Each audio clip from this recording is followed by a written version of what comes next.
Broadcast is now starting. All attendees are in listen-only mode. Hi everyone, we're going to start now and thank you for joining us today. My name is Victoria and I'm the School Finder and Scholarships Canada team member. The topic of today's webinar is exploring Master of Arts in Cultural Resource Management.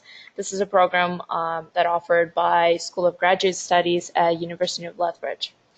The speaker who will be joining us today and leading this session is Kevin McGew, who is a professor of archaeology in the Department of Geography and holds a Board of Governors Research Chair in Archaeological Theories and Reception. He has an undergraduate degree in history from University of Lethbridge, a master's degree from Harvard University, and a PhD from the University of Pennsylvania. Dr. McGew is a specialist in archaeology, history, and languages of the Bronze and Iron Age Near East, and is currently conducting research on history, theory, and reception of archaeology. Please keep in mind that this webinar will be about 30 minutes in length, and we will have a Q&A period afterwards. For the Q&A, you can submit your questions through the GoToWebinar Questions tab, and we'll make sure to answer them at the end. And now I'm going to turn it over to Professor McGew. Thank you so much for attending and listening to me today. I'm excited to talk to you guys about two graduate opportunities we have at the University of Lethbridge. We have our graduate program in archaeology, which we've had running for a while, and a new program we're just starting up, a master's degree in cultural resource management. So I'm talking to you from Lethbridge, and this is, you can now see on the screen pictures of Lethbridge. The black and white photo is an older photo, and you can see a more recent photo of the university, see how it's grown. The university is located in southern Alberta in Lethbridge, which is on traditional Blackfoot territory.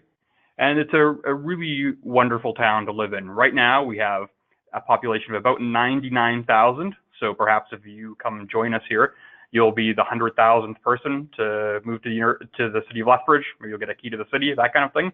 So a wonderful place. It's sort of a good combination of small town and large town. We have all the things you'd want in a city, lots of restaurants, a thriving arts community, lots of sports. But we also have all the benefits of a small town. I get annoyed if it takes me longer than 2 minutes to drive into work. We're close to the mountains for skiing and hiking and all sorts of things like that. If you're not from Alberta, you might think that Alberta is kind of a snowy climate, but really this is one of the sunniest places in Canada. We have 320 days per year of sunshine, and it's a moderate continental climate, so a really, really high quality of life in Lethbridge. Now, that shouldn't really drive your choices in a graduate program. What should really drive it is interest in the subject of what you'd be studying. And so if you're tuning into this webinar, you probably already know what archaeology is, but just to make sure that everybody's on the same page and you realize what we'd be working on, I just want to talk about this a little bit. A sort of typical definition is that archaeologists use material culture to understand past peoples, right? So we're actually digging up stuff and using that stuff as a means of understanding the past. So it's different from history and anthropology, but we use related skills. So history tends to study past people, but using texts, and anthropology tends to study living day people using different kinds of social theory. But of course, archaeologists use history and anthropology, and we all work together. But if you're actually doing an archaeology degree, what you'll be specializing in is learning how to use material culture, the stuff, the things, the architecture that people left behind to try to make sense of their past and to understand them better. So here's a couple shots from one of our excavations in the Middle East. You can see this is some of the material culture I'm talking about. You can see the pottery down below, right? A lot of these are beautiful, some of them are beautiful whole vessels that were found intact. Others have been ones that have been put back together again, because often when you find pots in an archaeological dig, they've been smashed to bits. So the conservators will glue them together. And so on what should be your left-hand side, you see some of our students, and our right-hand side, one of our instructors and former students, and who've been working on the excavation in Israel. And we try to have excavations overseas every year. Now, cultural resource management is a more specific version of archaeology, right? And so what we mean by cultural resource management is we're talking about professional archaeologists, right? So these are people that dig all year round, and they work usually for private companies. They conduct archaeology before development occurs. So if a company wants to put in a pipeline or they want to build a highway overpass, then usually what has to happen is somebody has to survey that territory and make sure that there isn't any archaeological material that's there. And so these cultural resource management firms are the ones that are in charge of that. And the cultural resource management firms determine whether there's any archaeological materials or other cultural materials in that region, and they sort of let the government know about whether or not a development can occur.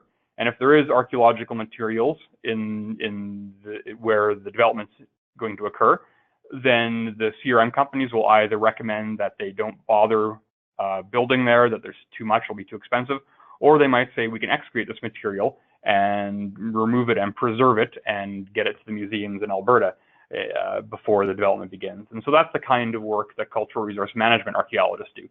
Other archaeologists work in different contexts, right? So I work at a university context, so I basically teach during the winter and dig in the summer.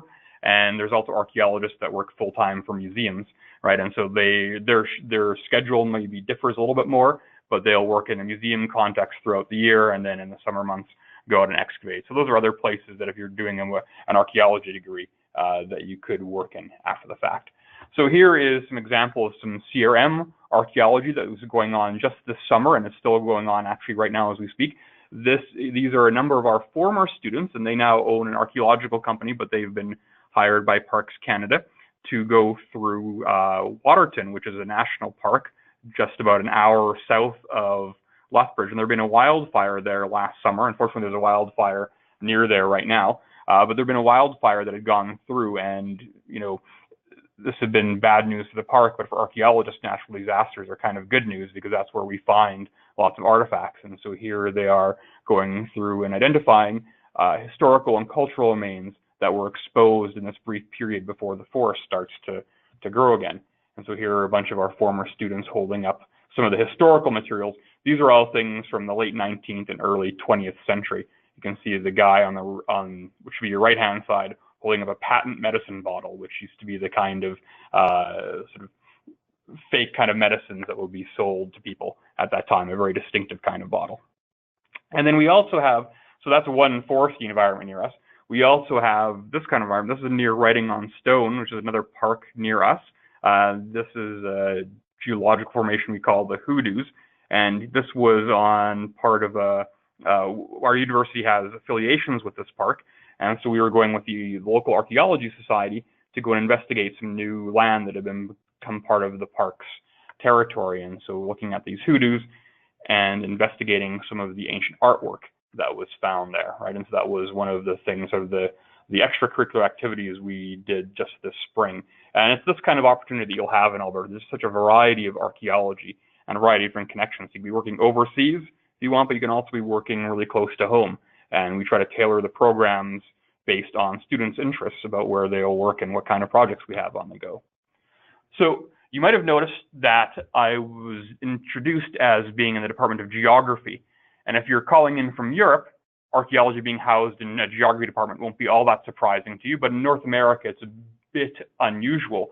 But it actually works out really, really well because both geography and archaeology are spatial disciplines. You're learning about how to make sense of materials over space and how those spatial relationships change over time. And so what that means is that archaeologists, modern day archaeologists, tend to use all the kinds of tools that geographers use. So by being housed in the geography department, students that work with us have access to all of the most up-to-date geographical tools and techniques. So our students learn geographic information systems, kind of it's a computer program that helps you analyze spatial information. They get engaged in remote sensing of different sorts. Some of it's satellite imagery, some of it's closer, but all these kinds of high-end tools and equipment. And what's really nice about this aspect of our archaeology program is that at the end of the day, if you finish your program and you're not as interested in archaeology, you've actually been highly trained in GIS remote sensing and really, really complex geographical techniques that have lots of industrial and government applications. And so it's easy to have your career go down a different path afterwards. You're not stuck just doing archaeology after our graduate program. So if you're interested in working at the University of Lethbridge, we have two related but distinct programs. And it's really the kind of thing where you'll want to decide for yourself, and probably in consultation with your supervisor, about what makes the most sense for you in terms of your life goals, your career goals, and your academic experience already. So both of our programs are Master of Arts, and both are independent, research-intensive, and thesis-based degrees.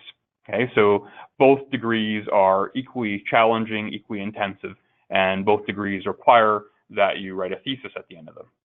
Now, if you do our MA in Archaeology, this is a degree that I would recommend for students who are interested in continued academic study. So you want to go off and do a PhD after this, you want to work in a university or a museum setting. If you want to work in a university setting, you'd probably go off and do a PhD after this.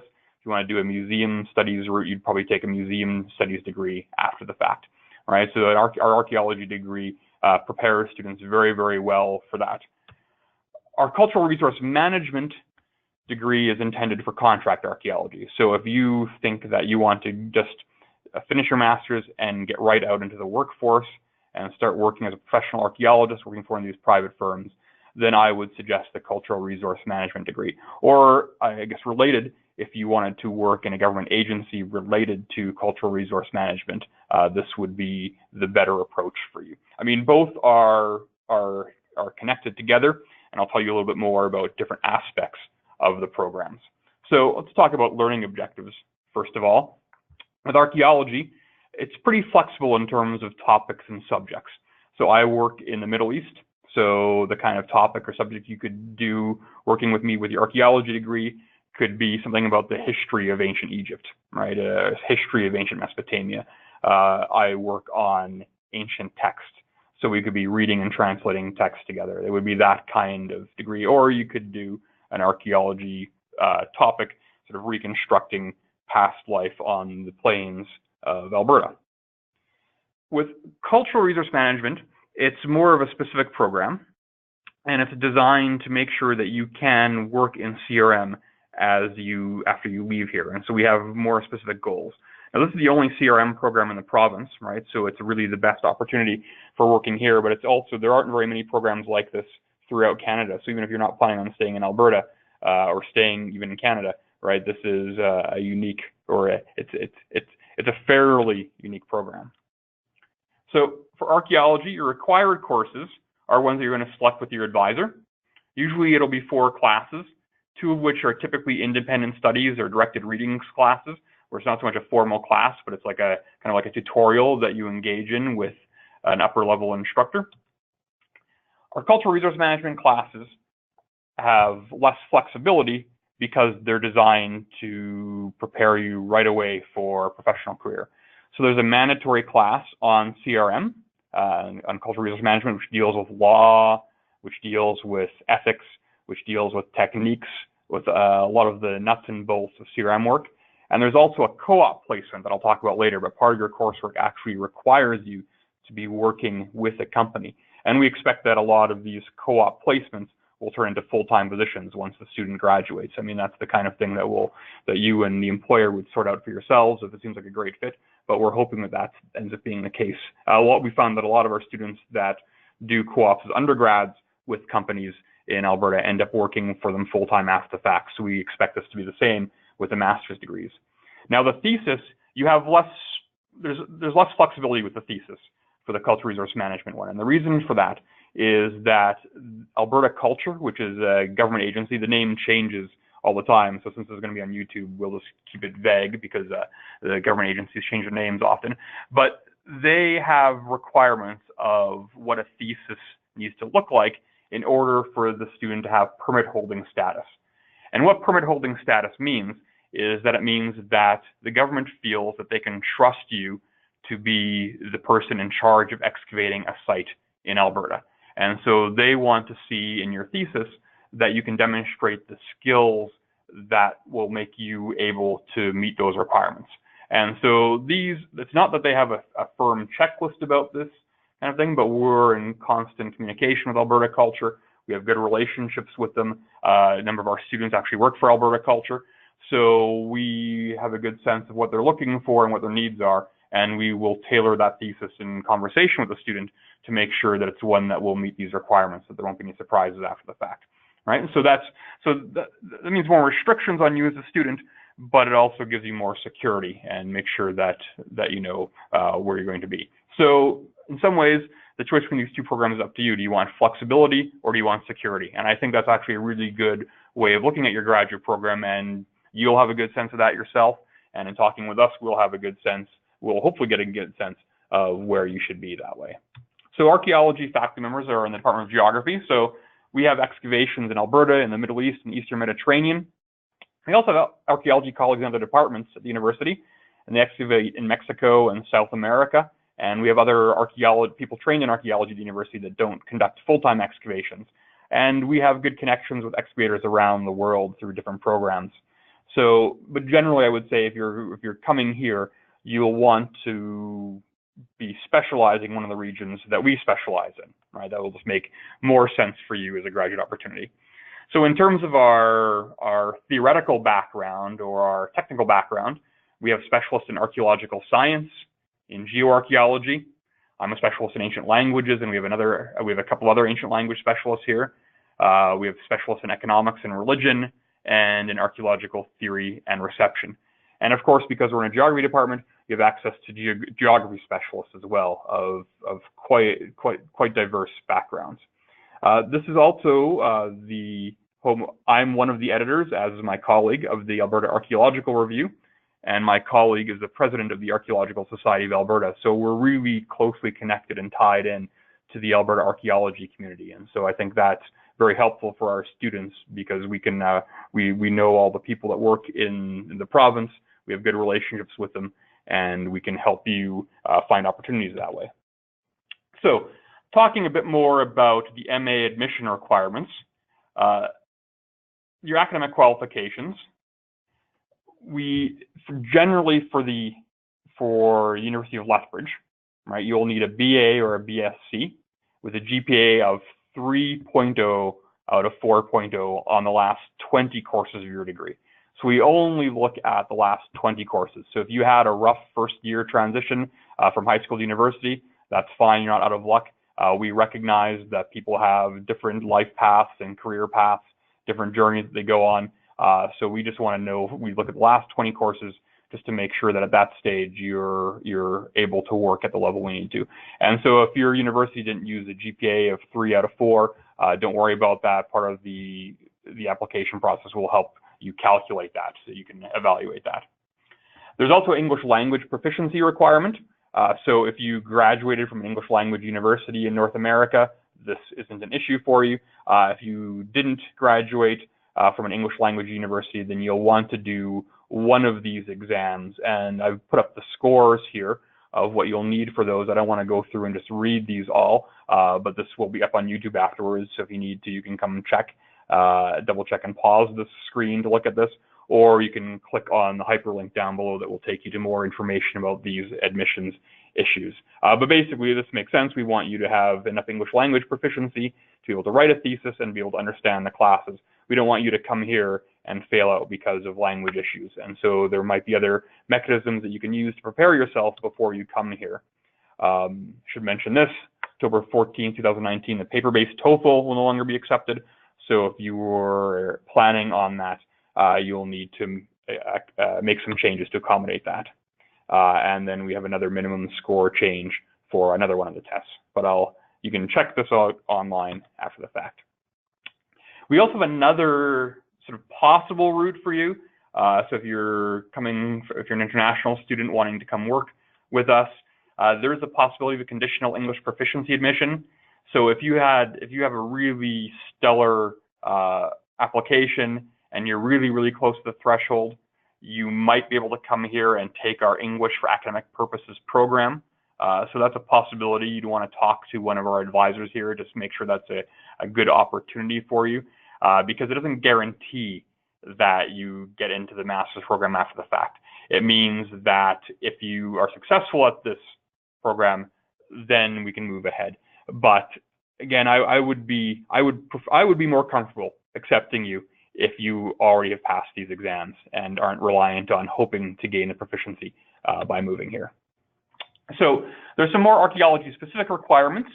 So we want you to have an undergraduate degree in archaeology or a cognate field, right? So anthropology or history. I actually don't have any degrees in archaeology. It's not unusual for archaeologists to not actually have archaeology degrees. There's also all sorts of different routes you can take to become an archaeologist. So as long as the field that's related to archaeology, then we'll be interested in you applying.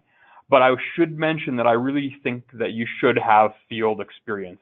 And the reason I say that is that I feel like it's a bad idea to start a master's degree in archaeology if you've never been on an excavation. Because excavations are, I find them to be, I love them. I love being in the field. I love working on an excavation. I kind of describe it as summer camp for adults, right? Where you're going and living in tents, right? And doing heavy manual labor outdoors for 4 to 6 weeks. Nobody can get a hold of you. You can't check your email, right? You're completely isolated from the rest of the world. So there's lots of great aspects about that. But you also have no privacy. You're living in really close quarters with people, and you're doing heavy manual labor, back-breaking work for long stretches of time. So people don't always know whether it's the right choice for them or not. So that's why you should really do an excavation before you decide on an archaeology degree. Because if you don't like excavating, there are other ways that you can study the past, right? Anthropology, history, these are fields where you don't have to do archaeological excavations. So I would really recommend getting field experience before you apply for this kind of program, right? Because especially for a CRM program, if you end up not liking archaeology, if you don't like excavating, then getting a degree that sets you up to be able to excavate all year round for the rest of your life is kind of a bad choice. So the MA application process is pretty straightforward at the university. We have 3 admission periods per year: October 1st, February 1st, May 1st. For domestic students, programs start in the following semester, or the semester of your choice. So if you apply in October, you could start in January, or you could defer and start in the next fall semester. There's some flexibility there. I don't know the specifics, but you can talk to the advisors about that upon admission. Foreign students, you should plan a bit further ahead. You should expect that there might be at least 2 semesters delay in starting programs just because of processing visa applications. You know, every country is different, right? But I would say that you want to plan for that potential delay in your application. I would also say start early. It's not the best thing to do this at the last minute. So if you're wanting to apply October 1st, I would say September 29th is not the time to start working on it. I would say you should start working on this now. There's also different things you have to organize and coordinate. We don't consider incomplete applications, but if you put in the application fee, we won't refund it. So you want to make sure that you haven't paid your fee and start an application unless you can get all the stuff together. And I really hate it when I see that a student has applied and they weren't able to get their letters of reference organized and they've paid their fees or they weren't able to find a supervisor. And I just feel bad for that student who's lost their application fee and we can't refund it. But there's not much we can do about that situation. So I really encourage you to plan ahead. So your first step is finding a supervisor. That's really, really, really important. And this is important for any graduate program that you look at, not just here, but anywhere.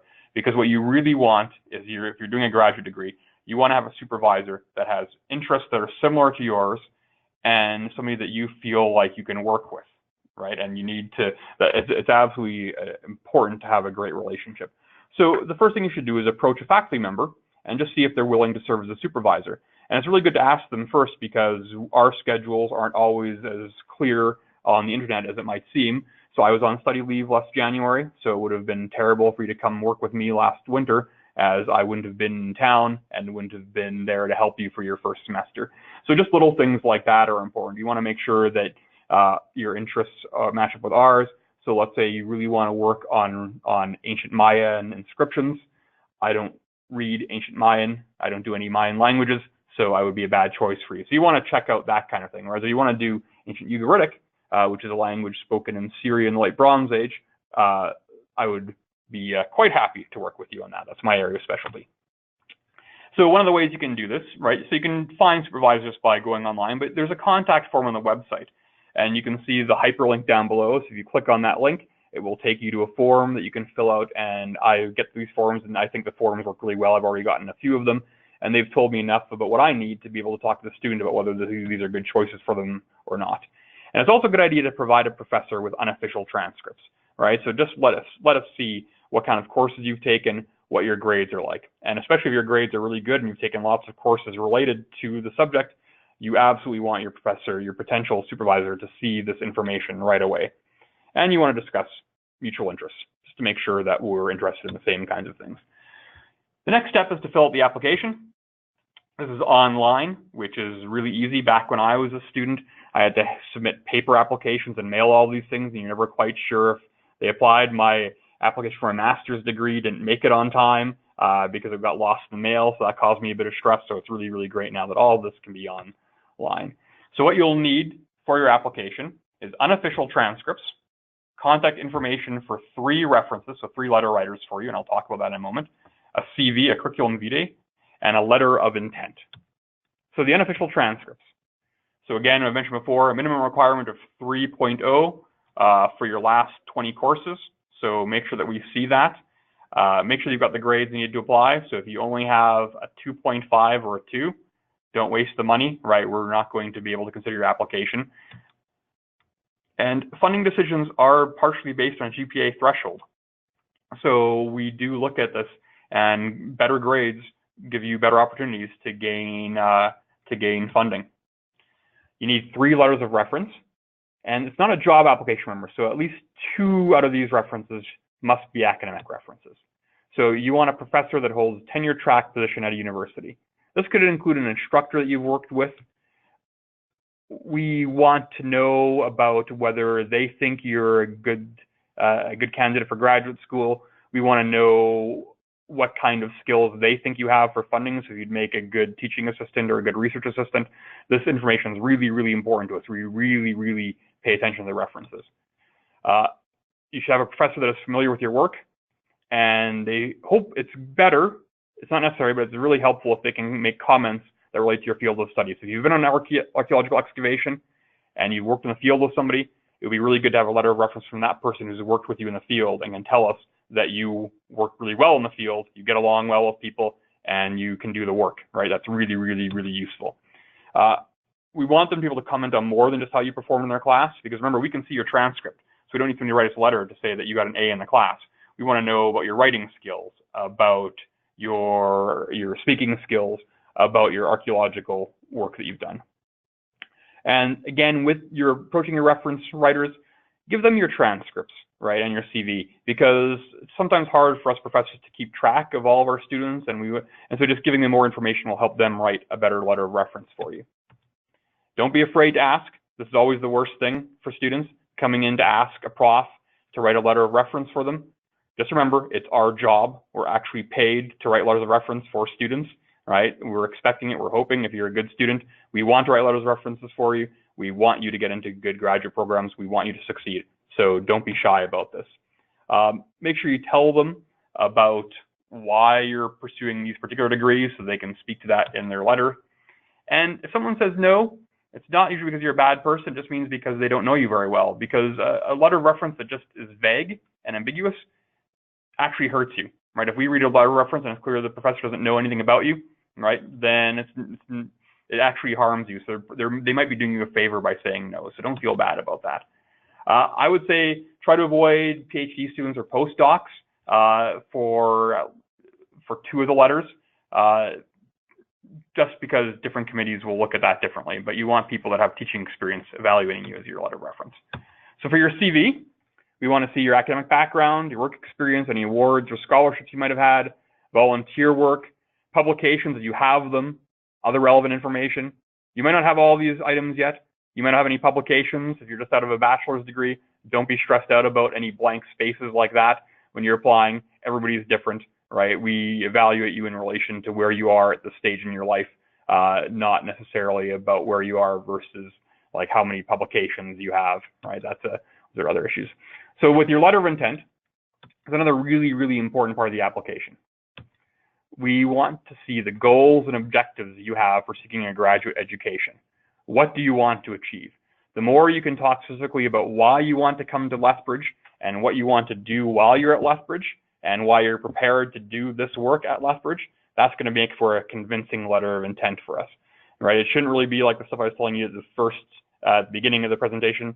You love skiing and you want to live somewhere near great skiing, all right? That's not the best thing for your letter of intent. It should be what archaeological work you want to do, what do you want to actually achieve by being here. So then when you submit the application, the rest is taken care of for you. Check to see if everyone has their parts complete.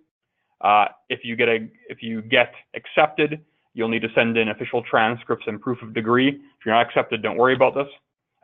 Once your application is complete, it goes to the hosting department for evaluation. So the geography department will evaluate your application, then on to another committee, university-wide committee for approval, and then you're in.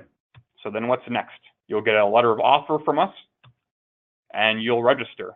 And you have to register each semester, including the summer. But don't worry, our graduate studies offices are really good at reminding students about this, and they're really good at reminding the professors to fill out the paperwork properly. I often get emails from SGS reminding me that I've forgotten once again to submit a form, and they always are there to help out with that kind of thing. And you figure out your course requirements once you're accepted. So degree requirements again, courses, a thesis proposal. If you're a full-time student, you need to this in by the end of your second term. If you're part-time, by the end of your fourth term. And this might seem really fast to you, but remember this is a 2-year degree. So if you don't know what you're doing by the end of the first year, we have some problems, right? So the program's geared to make sure that that doesn't happen, right? That by the end of the second term, you're ready to propose what you want to do for your thesis. And after that, you write the thesis. There are residency requirements for full-time students. There's 12 months of continuous residence in Lethbridge. If you're part-time, these requirements can be adjusted, and there's too many different options there for me to go into them all here, so you'd want to contact us and talk about your specific case in those instances. And for CRM MA, I really think part-time might be one of the really good options for you. Time limit to get your degree done is 2 years, 24 months. Part-time students can do it in 48 months, right? Because we recognize you're working as well. So we also have a few other things. So a co-op program is essential for your CRM MA, not for the archaeology degree. And you'll talk about this with your supervisor. We'll help you find a placement. If you already have an idea for a placement when you apply, that's great. Please mention it. This is an excellent opportunity for you to gain actual work experience. And this is one of the real strengths of our program. This is why part of the reason why we developed this program is that the CRM archaeologists in Alberta were telling us that they wanted to play a part in the training of students. And we thought that was a great idea, right? And so this was how we built that into the program. We also have other kinds of programs here. We have something called the Thrive program, which is sort of free professional development. One of the ways that this works is there's a thing called the Teaching Center here, and I'm a teaching fellow for the Teaching Center. And so we offer different kind of workshops for students to help you learn to be a better teacher, right? To learn to be a better instructor, to work in a professional environment. And there's all sorts of these kinds of opportunities at the University of Lethbridge, right? And these will all be available to you once you apply. And hopefully, if you get in, you will get funding. We do have funding opportunities. Again, this is based on your application, and it's competitive, right? So not everybody gets funding when they get to campus.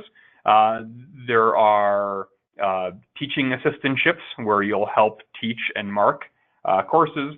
There's research assistantships where you help professors with research. And there are other kinds of funding opportunities. I have one student right now who's been working a lot with one of the institutes running seminars and workshops and getting that kind of professional development. So there's all sorts of options for this. And you can see those online, some of the descriptions of those opportunities. So at that point, I think I've said enough. If you have any questions, we have the question period. If you're feeling shy or if you're watching this later on YouTube, what you can do instead is to send your questions to sgsinquiries@uleth.ca, and that website or that email address is looked at quite frequently, so you will get a full, robust answer to your questions. So at this point, thank you all for listening, and I'm happy to answer any questions there may be. Thank you, Dr. McGee, for a great presentation. Once again, you guys can submit your questions through GoToWebinar platform. And while waiting for questions, we can actually have one question that came in. It's probably one of the most popular questions because it's about funding opportunities. So are there any funding opportunities for MA and CRM? Yeah, the funding opportunities for the MA and CRM are the same as they are for all of our other master's programs, where when students apply, you're automatically considered for funding. There's no separate funding application. You don't have to do anything. We automatically consider you for funding, and then when you get your offer, you will be told what kinds of funding are available to you, and you decide whether you want to accept that funding or not. But certainly the MA and CRM has funding opportunities available institutionally for it. And then as well with that, because I'm encouraging part-time students to work, if you already have a job in the CRM industry and you can work it out with your employer to do this part-time, right, then you can keep your paycheck from your day job while you're doing this work. And with archaeology, because it's such seasonal work, it actually makes a lot of sense to do a part-time degree, because you can be excavating in the summer when things are busiest, and in January when it's not as great to be excavating, although there are excavations that still go on in Alberta in the snow in January, but usually this is really more of an emergency situation. You can be back in campus working away at your coursework, right? So we're really going to try to accommodate that as much as possible. So that's another potential avenue you can go with if you are looking for funding while you're doing the degree. I can see that we have another question coming in, and the student's asking about the approximate tuition costs to complete Master of Arts in CRM. So I don't have the numbers on me. I'm terrible with money, even though I study ancient economics. I'm terrible with this. I can't keep track of it. So the best thing for that student to do is to email sgs@uleth.ca or go on the website. And we will also take your email address, and my colleague here will email you right away with the current costs. Okay, thank you for taking that question. Just one more question too that I see in a questions tab is whether co-op is required for this MA, or whether they can skip it or not. Yeah, so I would say that whether you want to do the co-op or not will help you decide whether you want to do the MA in Archaeology or the MA in CRM. So the co-op program is required for the Cultural Resource Management degree, right? So we want you to actually have work experience doing actual CRM work as part of this degree. Kind of think of it as a professional degree. If you don't want to do that, and that's totally fine, the Archaeology Masters is the better choice, and I guess you could do a co-op program with that, but there's no requirement for that at all, right? And so that would be the route I would suggest if you don't want to take the co-op option.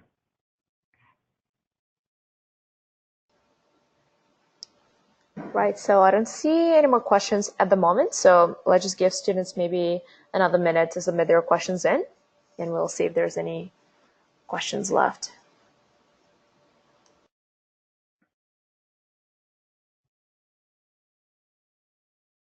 Yeah, one thing I can say maybe while we're waiting for questions to come in and just talk about some of the places that we currently have excavations. So my colleague has had excavations at a bison kill site pretty close to Lethbridge. She's been working at one of the oldest fur trading sites in Alberta up in Fort Vermilion in the Boreal Forest.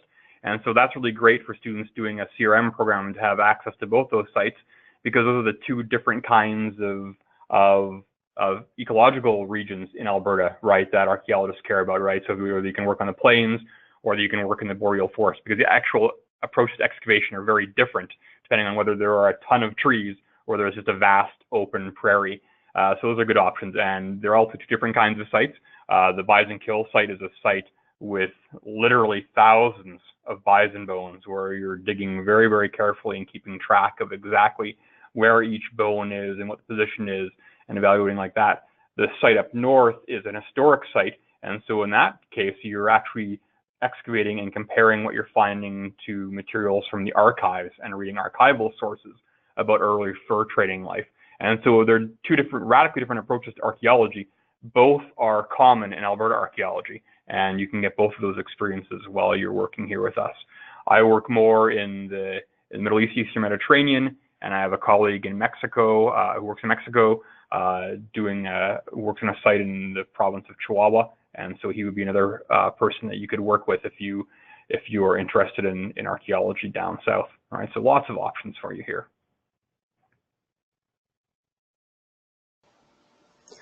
Thank you for bringing up your examples. Those are actually very, very interesting.